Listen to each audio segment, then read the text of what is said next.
Most people would look at this form here of a bodybuilder and say, wow, that's a bodybuilder. And that's it. Let's move on. What I've learned and what I utilize in my research of any topic, any subject, or by scrutinizing or observing any object or entity being a thing, as separated from another thing, as information basically is points separated from other points, together in proximity, and all the points together form a whole. So one of the biggest problems with humankind is a word called predisposition. It's very dangerous. It's certainly being predisposed towards something whenever you approach a subject or observing or looking at things. Having a predisposition in your mind can relegate and sometimes even prevent, obscure your ability to think deeper and to see more intimate, more intricate aspects of any subject or anything. We're looking at a male figure here, a muscle-bound bodybuilder. However, in your mind, it's a mental exercise, but when you're looking at this, try to the best of your ability, think in your head, I am not looking at anything but an object. I'm not looking at a man with muscles bench pressing. I'm looking at a geometric object that has many points and many constituent parts. It's made up of parts.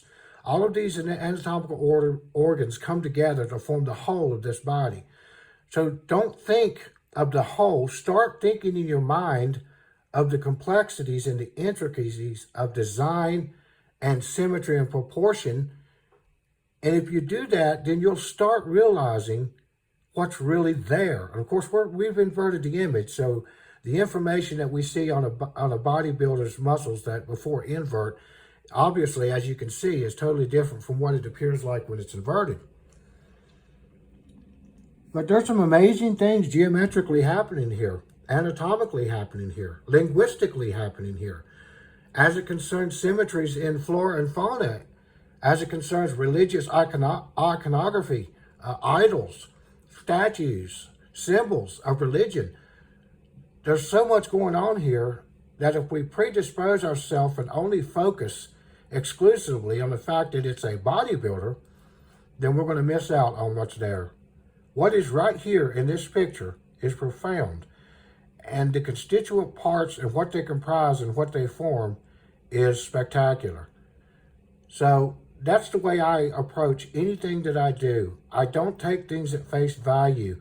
I realize that everything, when a person expresses themselves, the tone in their voice may be idiomatic. They may be saying one thing, but the tone in their voice, the way they're expressing themselves, their facial expressions are indicative of perhaps an inversion, that there's things that you can hear that aren't being said, but that are necessarily there given the tone.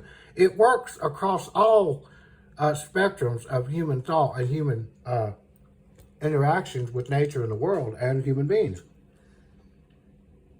I have to be careful. I'm trying to get all this out quickly because apparently it's going to take forever for these videos to download if they're too long. So I'm going to try to, but I hope that you've looked at this image as I've been talking, and I'll be interested to see what you see. But I'm going to show you what's there.